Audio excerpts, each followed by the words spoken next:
अस्सलाम वालेकुम dear students. उम्मीद है खैर वफियत से होंगे आप लोग। अच्छा जी बेटा जी, चैप्टर नंबर 5 जो है वो हमने स्टार्ट किया था। चैप्टर नंबर 5 का पहला मैंने आपको इंट्रोडक्शन करवा दिया था और दूसरा हमारे पास टॉपिक है बाइनोमियल नोमेनक्लेचर। ठीक है। अच्छा बेटा जी, ये जो टॉपिक है बाइनोमियल नोमेनक्लेचर, इसमें हम डिफरेंट ऑर्गेनिज्म को साइंटिफिक नेम देंगे। ठीक है, क्योंकि इसमें बहुत सारे इश्यूज होते हैं। एक लेट्स सपोज यहाँ मैंने कुछ एग्जांपल लिखी हैं, जैसे प्याज है, अमलतास है। अब इनके इनकी मकामी जगह के ऊपर इनके नाम डिफरेंट होंगे। कहीं और चले जाओगे इनका नाम कुछ और होगा, किसी और जगह जगह चले जाओगे इनका नाम कुछ और होगा। तो इसलिए इस सारी टेंशन कन्फ्यूजन से बचने के लिए हमने क्या किया है कि हर चीज़ को एक साइंटिफिक नाम दे दिया है, ताकि इंटरनेशनल लेवल के ऊपर हमें कोई मसला ना हो। जैसे लेट्स सपोज कि मैंने इधर अमलतास लिखा हुआ है, अमलतास का हमारे पंजाब में कोई और नाम है, सिंध में कोई और नाम है, इंडिया में कोई और नाम है, रशिया में कोई और नाम है। तो इस सारी कन्फ्यूजन से बचने के लिए जब हम अमलतास को एक साइंटिफिक नाम दे देंगे तो वो पूरी दुनिया में वो साइंटिफिक नाम जो है वो चलेगा। इसलिए हम जिस जगह पे मर्ज़ी चले जाएं, हमें कोई मसला नहीं होगा, हम इजीली उस चीज़ को नॉमिनेट कर सकते हैं। तो बाइनोमियल नोमेनक्लेचर को पढ़ने से पहले ये कुछ जो है इश्यूज़ हैं वो आपको बता रहा है कि सिस्टम की ज़रूरत क्यों महसूस हुई, इसकी डेफिनेशन क्या है। नीचे कुछ एग्जांपल दी हुई है, इसको ज़रा देख लेना डिटेल से। अगर हम डेफिनेशन में गौर करें तो कह रहा है कि ये लीनियस ने कैरोलिस लीनियस ने सिस्टम इंट्रोड्यूस करवाया था, इसलिए इसको लीनियस सिस्टम भी कहा जाता है। Giving each species a scientific name, तो हर स्पीशीज़ को हम एक साइंटिफिक नाम देंगे। ठीक हो गया जी। कंप्राइजिंग टू वर्ड, तो वो दो लफ्ज़ों पे मुश्तमिल होता है। This is known as binomial nomenclature, तो हम इसको क्या कहते हैं, बाइनोमियल नोमेनक्लेचर। आगे हम देखेंगे एक वर्ड जो है वो जीनस को और दूसरा स्पीशीज़ को रिप्रेजेंट करता है। नीड ऑफ सिस्टम, इस सिस्टम की ज़रूरत क्यों महफूज हुई हमें।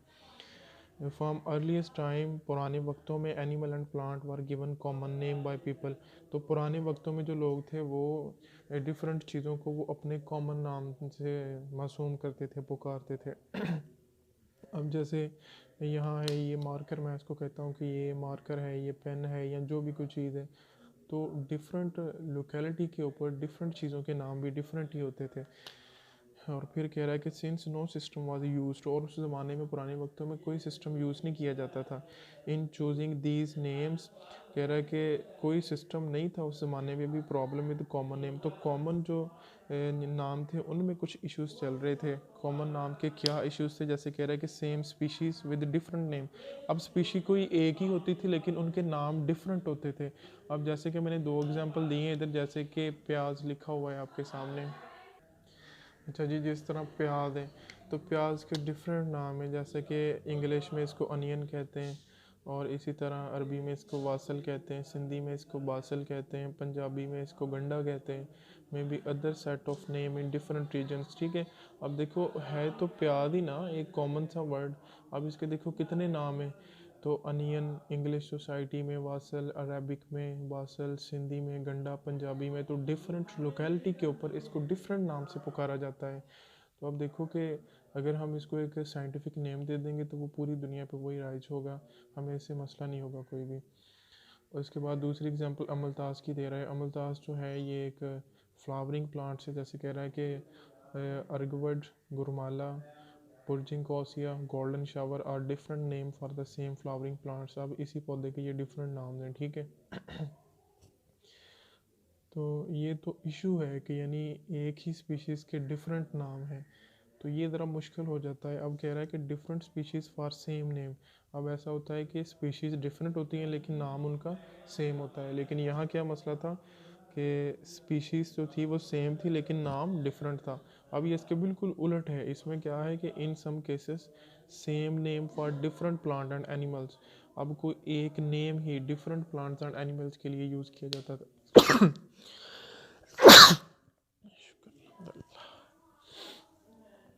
अच्छा जी, इसी तरह जैसे कि कह रहा है कि same name for different plant and animal, जैसे कि ब्लैक बर्ड है। ब्लैक बर्ड यानी हम मोस्टली ये would mean crow as well as Ravan.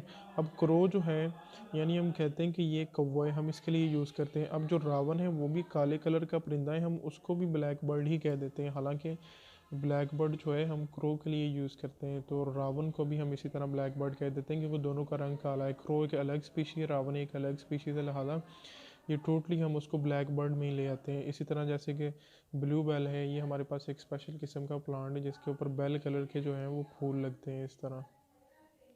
इस तरह बेल शेप के जो हैं वो फूल लगते हैं, तो इसको हम ब्लू बेल कहते हैं। जैसे ब्लू बेल कह रहा है कि dozen of plants with bell shaped flowers are called blue bell. उसके बाद जैसे कह रहा है कि common name have no scientific name. अब जो कॉमन नेम होते हैं उनका कोई जो है वो साइंटिफिक रीज़न नहीं होती। According to biologist fish is an animal. अब कह रहा है कि बायोलॉजिस्ट के अकॉर्डिंग जो फ़िश है वो एक एनिमल है। क्यों? क्योंकि जैसे कह रहा है कि फ़िश के अंदर वर्टिबल कॉलम है, गिल्स है, फ़िश है। क्योंकि वो कह रहा है कि कॉमन नेम जो होते हैं हैव नो साइंटिफिक नेम, उनका कोई साइंटिफिक नेम नहीं होता क्योंकि वो कॉमन होते हैं। एग्जांपल उसने दी जैसे कि कह रहा है कि जो सिल्वर फिश है ये एक इंसेक्ट है, ठीक है, मछली नहीं है, लेकिन इसको कहते हैं सिल्वर फिश है। इसी तरह जैसे कि क्रे फिश है, ये क्रस्टेशियन थे, समंदर में पाए जाने वाले कीड़े मकोड़े हैं। इसी तरह जेली फिश ये भी जो है मछली नहीं है, ये एक नडेरियन है। स्टार फिश ये भी एक मछली नहीं है, ये एक काइनोडर्म है जिनकी बॉडी पे कांटे होते हैं। अब अगर इनको देखा जाए तो ये बज़ाहिर मछलियाँ नहीं है।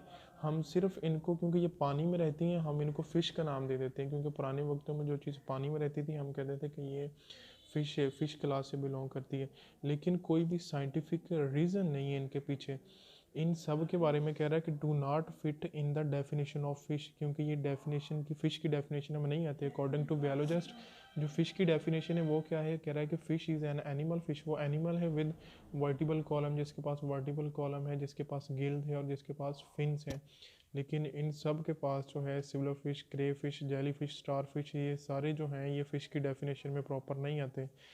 तो लिहाजा कह रहा है कि कॉमन नेम में काज कन्फ्यूजन, तो ये कॉमन नेम जो है कन्फ्यूजन कॉज करते हैं, जिस वजह से हमें एक ऐसे प्रॉपर इंटीग्रेटेड सिस्टम की ज़रूरत है जो कि चीज़ों को एग्जैक्ट जो है वो नेम दे सके। इस नेम सिस्टम को हम कहते हैं बाइनोमियल नोमेनक्लेचर। तो कैरोलस लिनस का ये सिस्टम जो है इसको देखते हैं किस तरह उसने इंट्रोड्यूस करवाया था।